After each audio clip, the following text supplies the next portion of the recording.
Assalamualaikum warahmatullahi wabarakatuh. Perkenalkan, nama saya Suzuki Ayu. Saya dari kelas Linguistik 1, Ruang 1. Saya adalah mahasiswa Universitas Nasional, Fakultas Bahasa dan Sastra, Program Studi Sastra Jepang. Nah, di sini saya akan membahas tentang morfologi dalam lirik lagu Mika Nakashima yang berjudul Orion. Nah, yang pertama kita akan membahas tentang morfologi. Morfologi dalam bahasa Jepang yaitu Keitairon, merupakan cabang dari linguistik yang mengkaji tentang kata dan proses pembentukan kata. Objek yang dipelajarinya yaitu tentang kata, yang dalam bahasa Jepang yaitu go atau tango, dan morfem yang dalam bahasa Jepang keitaisho.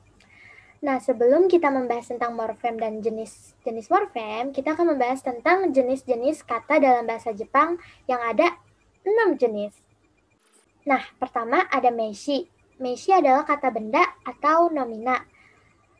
Nah, meishi ini bisa menjadi sebuah subjek atau objek dalam sebuah kalimat. Meishi juga bisa berdiri sendiri. Contohnya, ada boku yang berarti saya, ada hito yang berarti orang, ada hoshi yang berarti bintang, lalu ada te yang berarti tangan. Dua, ada doshi. Doshi adalah kata kerja atau verba. Nah, doshi ini dapat menjadi sebuah predikat dalam sebuah kalimat.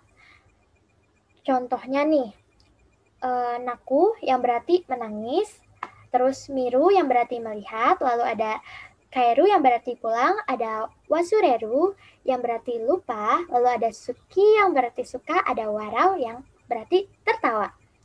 Nah, doshi ini juga bentuknya tuh bisa berubah-ubah dan bisa berdiri sendiri katanya. Nah, yang ketiga ada keiyoshi. Keiyoshi adalah kata sifat atau adjektiva.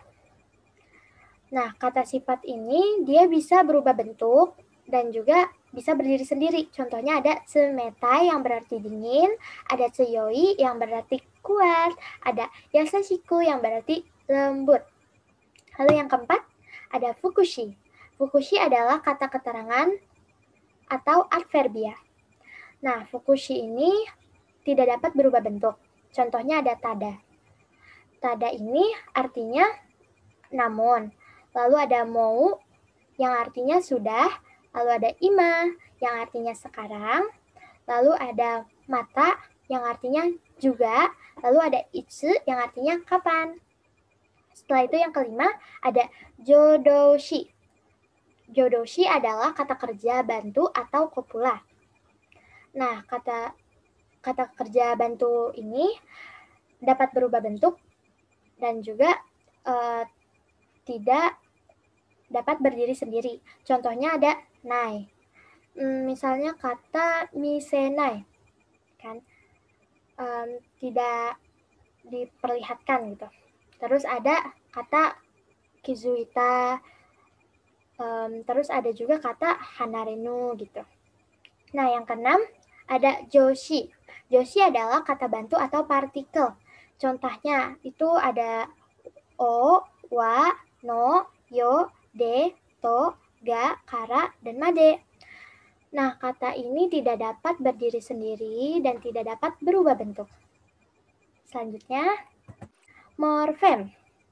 Morfem dalam bahasa Jepang yaitu keitaisho. Nah, morfem ini adalah satuan bahasa terkecil yang memiliki makna dan tidak dapat dipecah lagi ke dalam satuan makna yang lebih kecil lagi. Contohnya, boku, saya kan artinya. Boku itu satu morfem, karena dia tidak dapat dipecah lagi itu loh katanya. Berbeda dengan misenai. Misenai ini katanya bisa dipecah. Jadi mi, se, dan nai. Jadi ada 3 morfem. Nah, jenis morfem bahasa Jepang.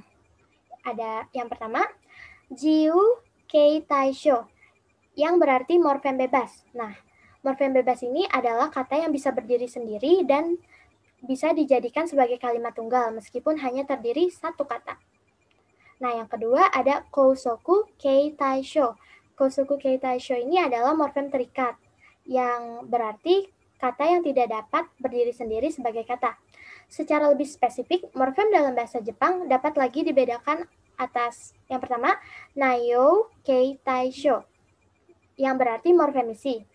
Morfemisi ini adalah morfem yang menunjukkan makna aslinya seperti nomina, adverbia, dan gokang dari verba atau adjektiva.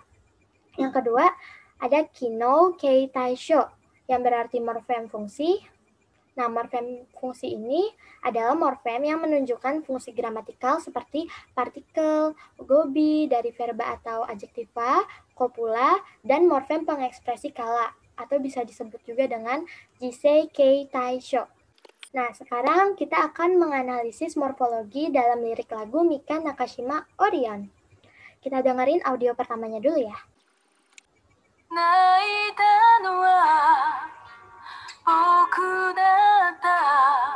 Oke, naita no wa boku data. Oke, kita yang pertama ada kata naita. Naita. Naita ini termasuk dalam kata kerja dan terdiri dari 3 morfem yang berjenis morfem terikat. Nah, ini sebagai gokan berjenis morfem isi dan ita sebagai gobi berjenis morfem fungsi. Dan ada lagi,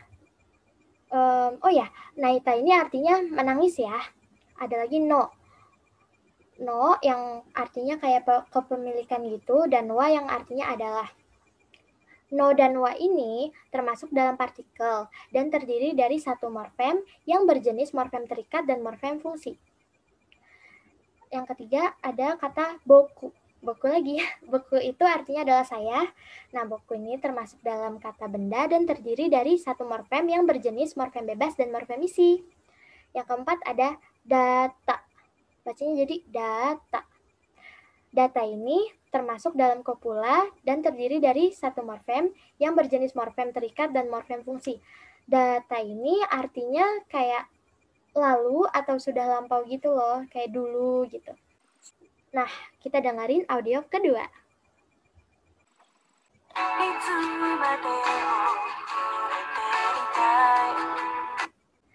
Itsumademo furete itai. Nah, ini kita analisis lagi ya. Itsu ini artinya kapan.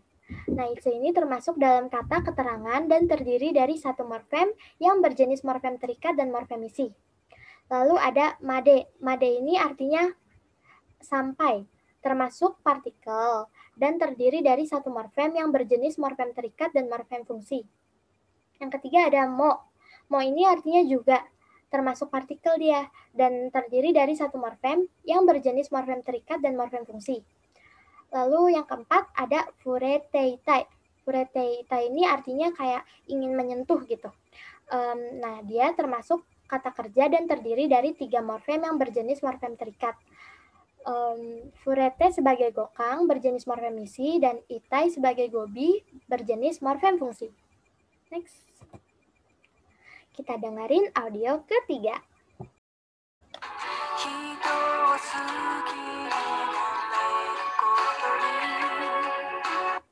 Hito suki ni nareru koto ni.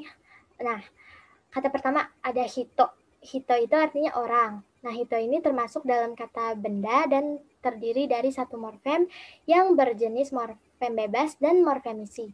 Lalu ada wo, bacanya sih o ya, termasuk dalam partikel dan terdiri dari satu morfem yang berjenis morfem terikat dan morfem fungsi. Lalu yang ketiga ada suki, yang artinya suka, termasuk dalam kata kerja dan terdiri dari satu morfem yang berjenis morfem terikat. Nah, di sini kanjinya itu sebagai gokang berjenis morfem isi dan hiragananya itu sebagai gobi berjenis morfem fungsi. Yang keempat ada ni. Ni ini termasuk dalam partikel dan terdiri dari satu morfem yang berjenis morfem terikat dan morfem fungsi. Lalu ada nareru. Nareru ini artinya menjadi, termasuk dalam kata kerja dan terdiri dari satu morfem yang berjenis morfem bebas. Lalu ada kotoni. Kotoni ini artinya sungguh gitu kan. Artinya sungguh, termasuk dalam kata keterangan dan terdiri dari satu morfem yang berjenis morfem terikat dan morfem isi. Berikut adalah daftar pustakanya. Ada juga link lagu Orion karya Mika Nakashima dan juga ada lirik lagunya di link tersebut. Sekian presentasi dari saya, kurang lebihnya saya mohon maaf. Wassalamualaikum warahmatullahi wabarakatuh.